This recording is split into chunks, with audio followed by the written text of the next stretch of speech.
Page 47, Hungarian Dance. Again, this is a theme from a Hungarian Dance by Brahms. He wrote a bunch of these. They're really nice. This gives us a chance to use staccato and legato both in the same piece.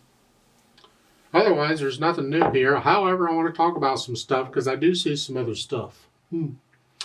Let's look it over. It's 4 lines long, but you have a repeat at the end of the second line. So you're going to play the first 2 lines again. That makes it 6 lines long. Okay.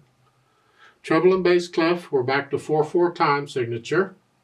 I see dynamics going on. I'll talk about those when we get to the dynamics. Bunch of quarter notes and half notes, so note-wise, rhythm-wise, shouldn't be a problem. Let's take this, and for this, I'm going to kind of take both hands together because it works out well that way.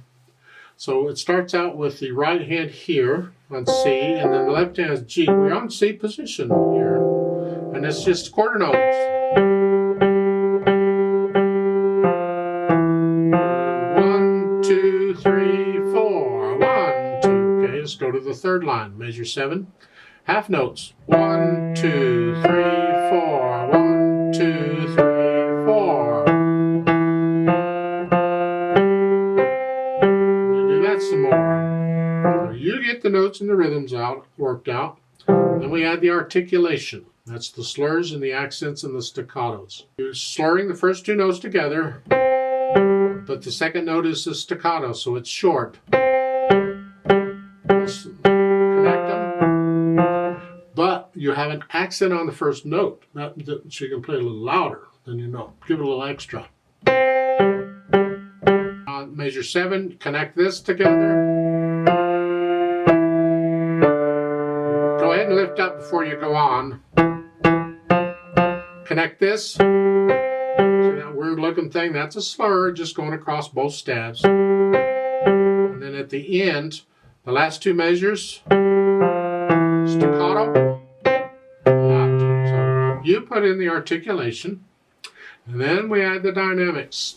Well, we have an F-P. They say on repeat. They don't need the on repeat. That's not part of it. They're helping you out. When you see 2 dynamics, you know you're going to play it at least twice. First time you're going to play it F, the second time you're going to play it P. So forte or loud, and then when you repeat it, it's soft or piano. Well, that means the accented note takes it up. So the first note is going to be very loud, and then loud. And then when you repeat it, you're soft, which means the accented note is going to be sort of soft. And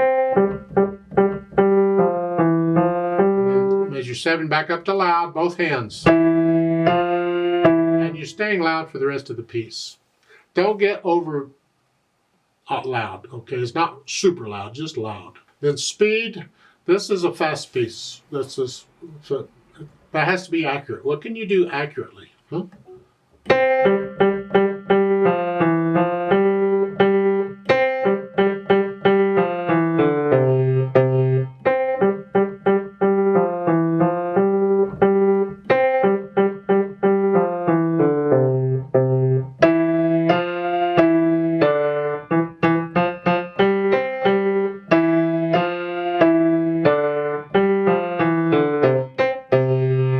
You take it at your speed, not mine. Don't copy me, please. I like to play it with you very slowly. Let's double check that we have all the right notes and rhythms. I'm not going to do any dynamics.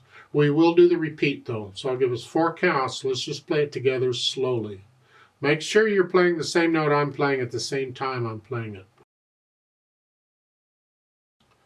1, 2, ready, go.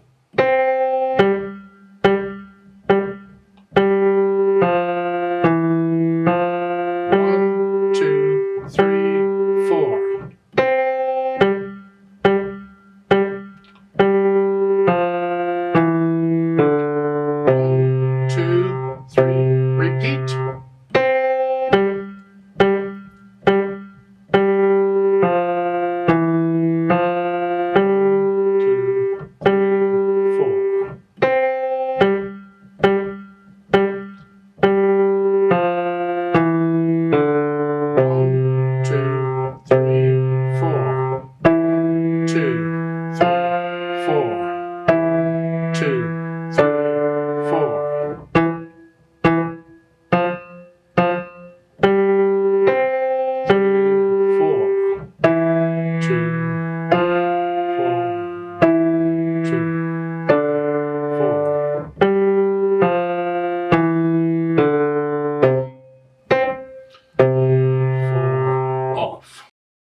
There's a duet for this at the bottom of the page. I'd like to play that.